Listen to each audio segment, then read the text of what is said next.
വൈഫിനെ ഒന്നും അങ്ങനെ വീഡിയോസിലൊന്നും കണ്ടിട്ടില്ല. ഇഷ്ടം പോലെ ചോദ്യങ്ങൾ വന്നിട്ടുണ്ട്. പക്ഷെ ചേട്ടന്റെ കുറെ പഴയ ഫോട്ടോസും ഒക്കെ ഓരോരുത്തരുടെ കയ്യിലുണ്ട്, കുറെ ആൾക്കാരുടെ കയ്യിലുണ്ട്. ഞാൻ ഒരു ഫോട്ടോ അങ്ങനെ കണ്ടിട്ടുണ്ട്, ചേട്ടന്റെ കല്യാണ ഫോട്ടോ ഞാൻ കണ്ടായിരുന്നു. അത് ഫേസ്ബുക്കിൽ ഇട്ടിട്ടുണ്ടല്ലോ, എന്റെ പേജിലും എന്റെ ഇൻസ്റ്റാഗ്രാമിലെല്ലാം അത് ഇട്ടിട്ടുണ്ട്. പക്ഷെ അതൊരു കുറെ താഴോട്ട് ഒക്കെ കിടക്കുന്ന സംഭവമാണ്. എന്നാലും ഞാൻ അങ്ങനെ വൈഫിന് അല്ലെങ്കിൽ മോള് അല്ലെങ്കിൽ അമ്മ അങ്ങനെ ഒരു എനിക്ക് ബ്രദറുണ്ട്. അപ്പം അങ്ങനെ ഒരു ഫാമിലിയിലോട്ട് ഞാൻ എൻ്റെ ഒരു കാരണം ഞാൻ എൻ്റെ പേഴ്സണൽ ലൈഫ് പേഴ്സണലാണെന്നുള്ളതാണ് തീർച്ചയായിട്ടും. എൻ്റെ public life it's okay. Personal life നമ്മൾ അത് വിൽക്കേണ്ട കാര്യമില്ല, റിവീൽ ചെയ്യേണ്ട കാര്യമില്ല. കാരണം ചിലരൊക്കെ ഫാമിലി എല്ലാം ഉൾപ്പെടുത്തിയേക്ക് അത് ഓരോരുത്തരുടെ ഇഷ്ടമാണ്. എനിക്ക് ബേസിക്കലി പേഴ്സണൽ ലൈഫ്, കാരണം മോൾ തന്നെ ആണെങ്കിലും സ്കൂളിൽ പഠിക്കുന്ന കുട്ടിയാണ് പുള്ളിക്കാരി. അപ്പോൾ പുള്ളിക്കാരുടെ പ്രൈവസികളുണ്ടാവും, എൻ്റെ വൈഫിനുണ്ടാവും. അപ്പോൾ അത് ആ ഒരു അതെ, അപ്പോൾ ആ ഒരു പ്രൈവസി അവരെ ബാധിക്കാതിരിക്കാൻ വേണ്ടിയിട്ടാണ് നമ്മൾ അവരെ കൂടെ ഇതിൻ്റെ അകത്ത് ഇൻക്ലൂഡ് ചെയ്യുന്നത്. അവരവരുടെ രീതിയിൽ. അപ്പോൾ ഈയിടയ്ക്ക് മോൾ എൻ്റെ അടുത്ത് എന്ന് പറയുന്നത് അവളുടെ ക്ലാസ് സ്റ്റുഡൻസിൻ്റെ ഇടയിൽ എന്നെക്കുറിച്ചൊരു ചർച്ച ഉണ്ടായിരുന്നു. ഇന്നൊരു വീഡിയോ കണ്ടു, അപ്പോൾ ആ സ്ഥലത്ത് അവർ പോയി കഴിച്ചു, അങ്ങനെ ഒരു റിസോർട്ടിനെ കുറിച്ച് ഞാനൊരു വീഡിയോ ചെയ്തിരുന്നു, 999 റുപ്പീസിന് ഡേ ഔട്ടിൻ്റെ.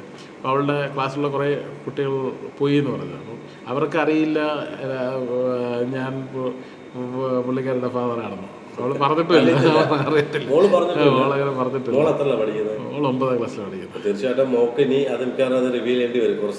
കുറച്ച് നാളെ കുറെ അടുത്ത ഫ്രണ്ട്സിനൊക്കെ അറിയായിരിക്കും, പക്ഷെ എല്ലാവർക്കും ഒന്നും അറിയില്ല. അപ്പം അങ്ങനെയൊന്നും പറഞ്ഞിട്ടില്ല.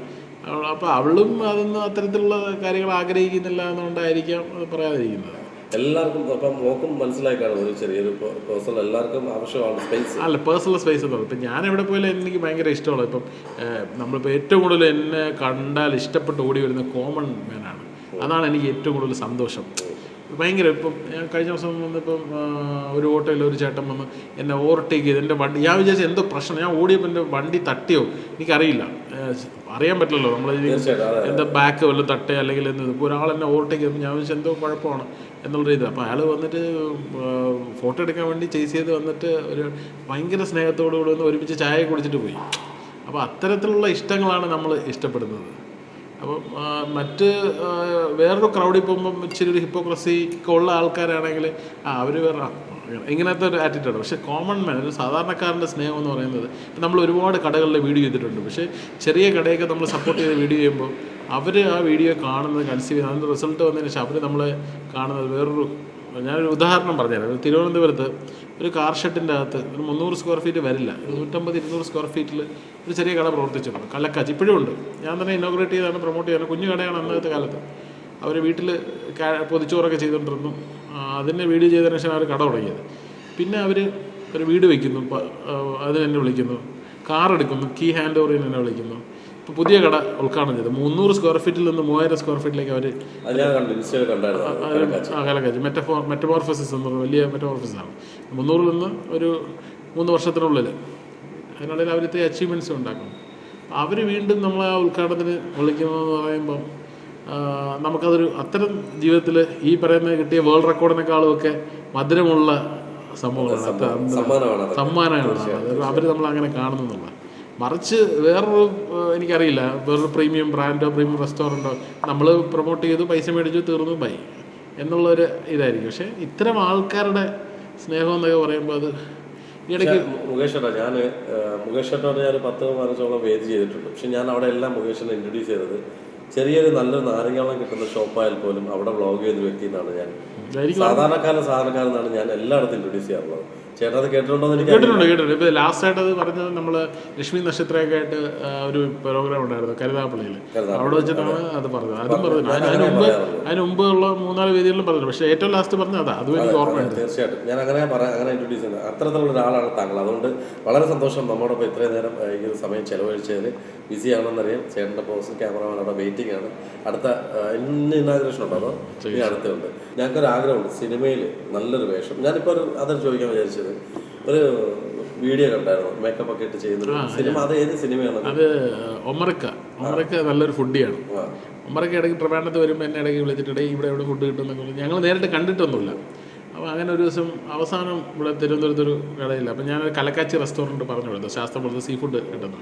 അപ്പോൾ ആ റെസ്റ്റോറൻറ്റിൽ പോകാനായിട്ട് ഒമറക്ക വിളിച്ചിട്ട് നീ കൂടെ വാങ്ങുന്നു പറഞ്ഞു. അപ്പോൾ പക്ഷെ ഞാൻ ചെന്നപ്പോൾ ലേറ്റായി. ഒമറക്ക കഴിച്ചിട്ടൊക്കെ ഇറങ്ങി കിടന്നു. അപ്പോൾ എന്നെ കണ്ടപ്പോൾ ഇവിടെ ഞാൻ ബാഡ് ബോയ്സ് എന്നൊരു പടം ചെയ്യുന്നുണ്ട്. അതിൻ്റെ അകത്തൊരു ചെറിയൊരു നെഗറ്റീവ് ഷെയ്ഡുള്ള ഒരു ക്യാമിയോ റോളാണ്.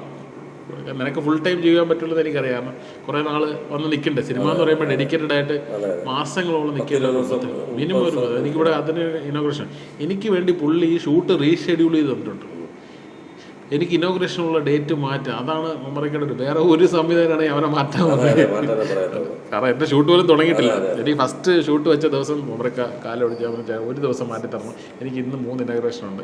വേറെ ഒന്നും കൊണ്ടല്ലോ, പൈസയുടെ കാര്യമല്ല, ഞാൻ വാങ്ങിച്ചു പോയതല്ല, അവരോട് കമ്മിറ്റ്മെൻ്റ് ഉണ്ട്. അവർ നമ്മൾ ഇതാണ്. അപ്പോൾ അതുകൊണ്ട് പോകാതിരുന്നാൽ അത് ഭയങ്കര ബാക്ക് ഫെയർ ചെയ്യും, അത് അവർക്കൊരു വിഷമമാവും എന്നുള്ളത് എനിക്ക് മനസ്സിലാണ്. ഞാൻ എൻ്റെ പോസ്റ്ററൊക്കെ വാട്സപ്പിൽ ഇട്ട് കൊടുത്തു. അപ്പം തന്നെ പുള്ളി അത് മാറ്റി റീഷൂട്ട്. വേറെ ഒരു ഡയറക്ടറും ചെയ്തില്ല. അവനെ മാറ്റിക്കാൻ പറയും. അവർക്ക് അത്ര അതൊന്നും അബാമിൻ്റെ പടമാണ്. അവരെ സംബന്ധിച്ചിടത്തോളം ആർട്ടിസ്റ്റിനെ കിട്ടുന്നത് ഒരു ബുദ്ധിമുട്ടുള്ള കാര്യമല്ല. അപ്പോൾ പുള്ളി പറയുന്നത് ഇത് നീ ചെയ്താൽ നന്നാവും. അതിൽ ലാലേട്ടൻ്റെ ഒരു ഇതുള്ളൊരു ക്യാരക്ടറാണ്. അപ്പോൾ അതുകൊണ്ട് ഞാൻ മാനരസമുള്ളൊരു ക്യാരക്ടറാണ്. അതുകൊണ്ടായിരിക്കാം അങ്ങനെ. എന്നാലും പുള്ളിയിലൊരു ഗ്രേറ്റ്നെസ് ഉണ്ട്. ഭയങ്കര സിമ്പിൾ മനുഷ്യൻ. എന്നെ സംബന്ധിച്ചിടത്തോളം വേഷം തന്നുകൊണ്ട് പറയുന്നില്ല. ഇപ്പോൾ ഞങ്ങൾ പരിചയമായിട്ട് കുറേ വർഷമായി. ഇപ്പൊ അദ്ദേഹത്തെ കുറിച്ച് ഭയങ്കര അലിഗൻസ് ഒക്കെ വന്നായിരുന്നു. അത് ചേട്ടൻ അറിഞ്ഞിട്ടുണ്ട്. കാര്യം അത്രയും ഡീപ്പായിട്ട് അറിയുന്ന ഒരാളാണ്. അപ്പൊ പുള്ളിയെ കുറിച്ച് കാര്യം എല്ലാവരും ഇങ്ങനെ എന്താണ് ചേട്ടാ 2 വർഷമൊക്കെ ഒരുമിച്ച് കൂടെ പോയിട്ട് എനിക്ക് താമസിച്ചിട്ട് പിന്നെ ലാസ്റ്റ് പീഡനം എന്ന് പറഞ്ഞ് കൊടുക്കുന്നത് എന്തുകൊണ്ടാണ്? അത് ഈ പൊതുവേ എൻ്റെ ഒരു അറിവ് ശരിയാണ്, തെറ്റായിട്ട് പറഞ്ഞല്ല, സ്ത്രീകളെ ഞാനും ജനറലൈസ് ചെയ്ത് പറയുന്നതല്ല. പൊതുവേ ഈ പെണ്ണുങ്ങളുടെ ഒരു ആറ്റിറ്റ്യൂഡ് എന്ന് പറയുന്നത് ഇപ്പം ഒരു റിലേഷൻഷിപ്പിലാവുന്നു. അപ്പം റിലേഷൻഷിപ്പ് ആകുമ്പം അവർ രണ്ടുപേരും അവരുടെ നല്ല സമയങ്ങൾ നല്ല രീതിയിൽ മേ ബി ഫിസിക്കലിയൊക്കെ വളരെ ഇൻഡെപ്റ്റായിട്ടൊക്കെ ചിലവഴിക്കും. രണ്ടുപേരുടെ സമ്മതത്തോടു കൂടി ഒരുപാട് സ്ഥലങ്ങളിൽ പോകുന്നു, ഒരുപാട് യാത്ര ചെയ്യുന്നു, ഒരുപാട് പ്രാവശ്യം ബന്ധപ്പെടുന്നു എന്നുള്ള കാര്യങ്ങൾ. പക്ഷെ അത്തരം ബന്ധപ്പെടലുകൾ ചെയ്തതിന് ശേഷം കുറേ നാൾ കഴിയുമ്പം അവരിപ്പം പെണ്ണിൻ്റെ സൈഡിലാണോ ആൺകുട്ടിയുടെ സൈഡിലാണോ എന്തെങ്കിലും പ്രോബ്ലം വരുമ്പോൾ തമ്മിൽ ബ്രേക്കപ്പോ അല്ലെങ്കിൽ എന്തെങ്കിലും ആവുന്നു. അപ്പോൾ ഇതിനിടയിൽ അവർ വേറെ ഏതെങ്കിലും സുഹൃത്തുക്കളുടെ ഇൻഫ്ലുവൻസ് ആയിരിക്കാം, അല്ലെങ്കിൽ അവർക്ക് തന്നെ ദേഷ്യം കൂടിയതുകൊണ്ടോ ഇവൻ വളരെ ഹാപ്പി ആയിട്ട് നടക്കുന്നു, ബ്രേക്കപ്പിന് ശേഷം ഇവൻ എന്നെക്കാൾ സന്തോഷമായിട്ട് നടക്കുന്നു എന്നുള്ളതോ ഇവൻ്റെ സന്തോഷം നശിപ്പിക്കാൻ ഒരൊറ്റ വഴിയുള്ളൂ, സമൂഹത്തിൽ അവനെ ടാബ്ലിഷ് ചെയ്യുക എന്നുള്ളത്. അപ്പോൾ അത്തരം ഒരു ഗിമിക്കാണെന്നേ പറയുള്ളൂ. ഇപ്പം കോടതികൾ പോലും ഇത്തരത്തിലുള്ള കേസുകളുമായിട്ട് ചെല്ലും. അമേരിക്കയുടെ കേസിൽ സംഭവിച്ചത് അതാണ്. പുള്ളിക്ക് മുൻകൂർ ജാമ്യം കൊടുത്തവർ, കാരണം പുള്ളി പ്രൂഫല്ല സബ്മിറ്റ് ചെയ്തു. അതുകൊണ്ട് ദയവ് ചെയ്ത് ഇതുപോലുള്ള സാധനങ്ങളൊക്കെ കൊണ്ട് നടക്കുന്നവന്മാർ ഒരു 200 രൂപ പേപ്പർ വാങ്ങിച്ചിട്ട് കൊണ്ടുപോകാം. അല്ല കേസിന് പോകില്ല എന്ന് പറഞ്ഞിട്ട് എഴുതി, അല്ലാതെ കൊണ്ടുപോകരുത്. വലിയ പ്രശ്നമാണ്, വലിയ പാടാണ്. കൊണ്ടുപോകുന്നുണ്ടെന്നൊരു തെറ്റില്ല.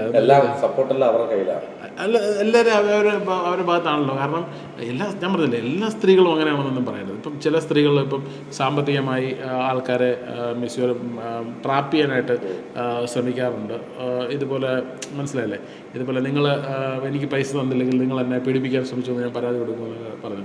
എൻ്റെ അടുത്ത് എനിക്ക് കുറച്ച് നാൾ ഇത്രയും ലൈവ് ലൈനിൽ നിന്ന് വരുന്നതിന് മുമ്പേ എനിക്കൊരു അനുഭവം ഉണ്ടായിട്ട്. അപ്പോൾ അത്തരത്തിലൊരു പെണ്ണ് ഫോൺ കൊണ്ട് വിളിച്ച് തരട്ടെ. അപ്പോൾ ഞാൻ പറഞ്ഞു നീ മാത്രമല്ല നിൻ്റെ അമ്മയും കുഞ്ഞമ്മയൊക്കെ ഞാൻ കൊണ്ടുപോയി. സീരിയസ് ആയിട്ട് ഇപ്പോഴല്ല, കുറെ നാൾ മുമ്പ് ഒരു പെണ്ണ് എന്നോട്, മുകേഷ് നായർ ആയതിനൊക്കെ ശേഷം, നമ്മൾ ഈ ഇടയ്ക്കൊന്നും അല്ല, കുറച്ച് നാൾ മുമ്പ് ഒരു പെൺകുട്ടി എൻ്റെ അടുത്ത് കുറേ കാശ് കടം ചോദിച്ചു. അപ്പം ഞാൻ പറഞ്ഞ മോളെ പൈസ ചോദിക്കുകയാണ്, കടമല്ല പൈസ ചോദിക്കുകയാണ്, ഡിമാൻഡ് ചെയ്യുന്നുള്ള ഒരു സ്ഥിതിയിലാണ്. ഞാൻ പറഞ്ഞു നമ്മൾ സഹായം എന്നുള്ള രീതിയിൽ ചെയ്തു. അപ്പോൾ വീണ്ടും ചോദിക്കുമ്പോൾ നമ്മൾ പൈസ ഒന്നുമില്ലെങ്കിൽ സോഷ്യൽ മീഡിയയിൽ ഞാൻ നിങ്ങളെ നാട്ടിയും കേട്ടാ, ഞാനൊരു ലൈവ് ഇടും. പിന്നെ ഞാൻ പറയും മുകേഷ് നായർ തന്നെ. ഞാൻ പറഞ്ഞ മോളെ വീട്ടിലാരൊക്കെ ഉണ്ട്? അമ്മയുണ്ട്, ഞങ്ങളുടെ കുഞ്ഞമ്മ ഞങ്ങളോടാണ് താമസിക്കുന്നത്. അമ്മ എന്ത് ചെയ്യുന്നു? അമ്മ നേഴ്സാണ്. ഓക്കെ, കുഞ്ഞമ്മ ഓക്കെ. ഞാൻ പറയും നിന്നെയും നിൻ്റെ അമ്മയും പിന്നെ ഞാൻ പറയാനാണ്, എനിക്ക് പേടിയൊന്നുമില്ല. എന്തായാലും നീ പറഞ്ഞല്ലോ, പിന്നെ ഇതും കൂടെ കിടക്കേണ്ടത്. അല്ല പിന്നെ എന്ത് പറയാനാണ്? അത്തരത്തിലുള്ള ആൾക്കാർ.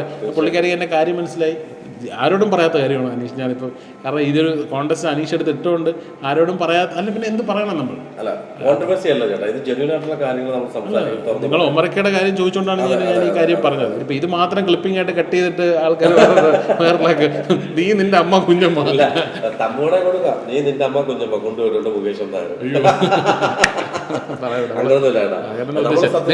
നിങ്ങളൊരു ക്ലിപ്പായിട്ട് റീലായിട്ട് ഇടുകയാണെങ്കിൽ ഇതും കൂടെ ഇടണം എൻ്റെ കൂടെ ചേർന്ന്.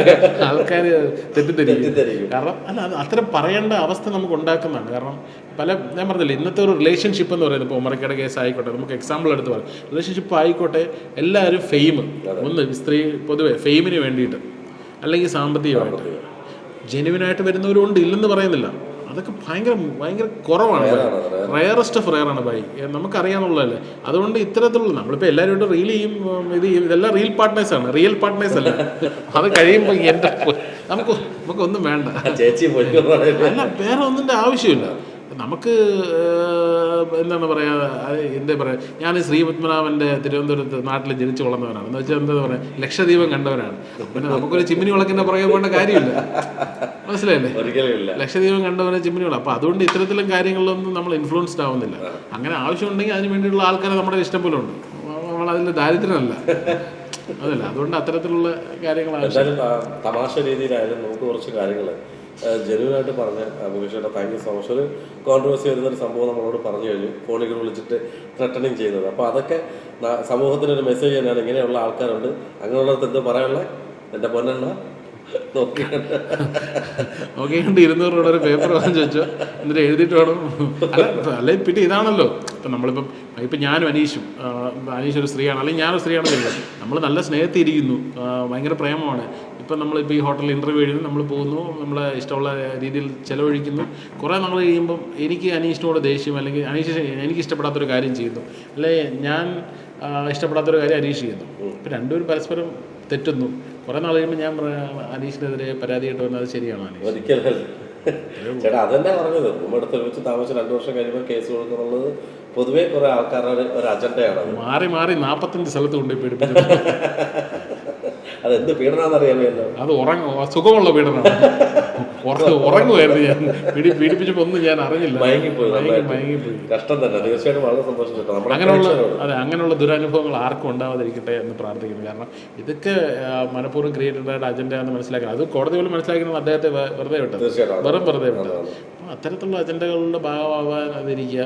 അല്ല, നിങ്ങൾക്ക് അത്തരത്തിലുള്ള ആണുങ്ങളോട് വല്ല ദേഷ്യം ഉണ്ടാവുകയാണെങ്കിൽ പേഴ്സണലി അവരോട് പറഞ്ഞു തരുക, സമൂഹത്തിൽ അവരെ അപകീർത്തിപ്പെടുത്താതിരുത്തുക. കാരണം നാളെ നിങ്ങൾക്ക് താഴെ ഒരു ജനറേഷൻ, നിങ്ങൾക്കും അച്ഛനും അല്ലേ, കൊച്ചച്ഛനും സഹോദരനും എല്ലാം ഉണ്ടാവണം. അവർക്കിങ്ങനെ ഒരു സിറ്റുവേഷൻ വന്നാൽ എന്താവുന്ന ആലോചിക്കും. പിന്നെ ചിലരുണ്ട് മനഃപൂർവ്വമായിട്ട് സ്ത്രീകളെ മിസ്യൂസ് ചെയ്യുന്നവരുണ്ട്. അവരെ അത്തരത്തിലുള്ള ജെന്യുവനായിട്ടുള്ള കേസുകൾ അത്തരത്തിൽ തന്നെ കാണണമെന്നാണ്. അത്തരത്തിലുള്ളവന്മാരും ഉണ്ട്, ഇല്ലെന്ന് പറയുന്നില്ല. അത്തരത്തിൽ ഇതിനു വേണ്ടി ഓരോന്ന് ഓഫർ ചെയ്തും അല്ലെങ്കിൽ ഓരോന്നും ചെയ്തൊക്കെ ചെയ്യുന്നത് അത്തരം സ്ത്രീകളോടും പറയാനുള്ളൂ, നിങ്ങൾ അത്തരത്തിലുള്ള ആൾക്കാരുടെ കുഴിയിൽ ചെന്ന് ചാടരുത്. നിങ്ങളെ എങ്ങനെ ആക്കാം, അല്ലെങ്കിൽ അത് തരാൻ വരുന്നവരെയൊക്കെ ഒരു ഇപ്പം കുറവാണെന്ന് വേണം പറയാനായിട്ട്. കാരണം ഇപ്പോൾ ഈ സോഷ്യൽ മീഡിയ ഒക്കെ ഇത്ര സജീവമായ സ്ഥിതിക്ക്, ഇത്രയും ഇതായ സ്ഥിതിക്ക് ഇതെല്ലാം വളരെ കുറവാണെന്നാണ് എൻ്റെ ഒരു വിശ്വാസം. കാരണം അതിൻ്റെ ഒരു ആവശ്യം വരുന്നില്ലല്ലോ. കാരണം അത്തരത്തിലുള്ള രീതിയിലൊന്നും സംഭവിക്കാതെ ഇരിക്കട്ടെ ആർക്കും. ചേട്ടൻ പറഞ്ഞപ്പോഴാണ് ഏതോ ഒരു വീഡിയോ എനിക്ക് കണ്ടതായിട്ട് ഓർമ്മ, മസാജ് സെന്ററിനെ കുറിച്ച് സംസാരിക്കുന്ന ഒരു വീഡിയോ വന്നിട്ടുണ്ടായിരുന്നു. അപ്പോൾ ഇത് അപ്രൂവലായിട്ടാണ് നമ്മുടെ ഗവൺമെന്റ് കൊടുത്തിരിക്കുന്നത്, മസാജ് സെന്റർ.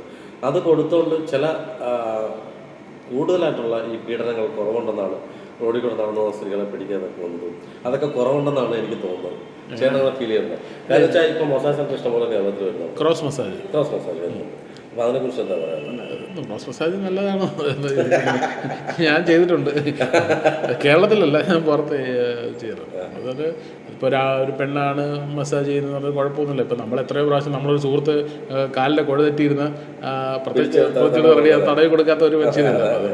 അത്തരം കാര്യങ്ങൾ സംഭവിച്ചുകൊണ്ട് ഇവിടുത്തെ ഇത് കുറയുന്നുണ്ട് എന്നുണ്ടെങ്കിൽ നല്ലതല്ലേ? അപ്പോൾ കൂടുതൽ തുറക്കട്ടെ, കൂടുതൽ വരട്ടെ. വളരെ സന്തോഷം ചേട്ടാ, നമുക്ക് ഇത്രയും നേരം നല്ല കുറേ കാര്യങ്ങൾ പറഞ്ഞു.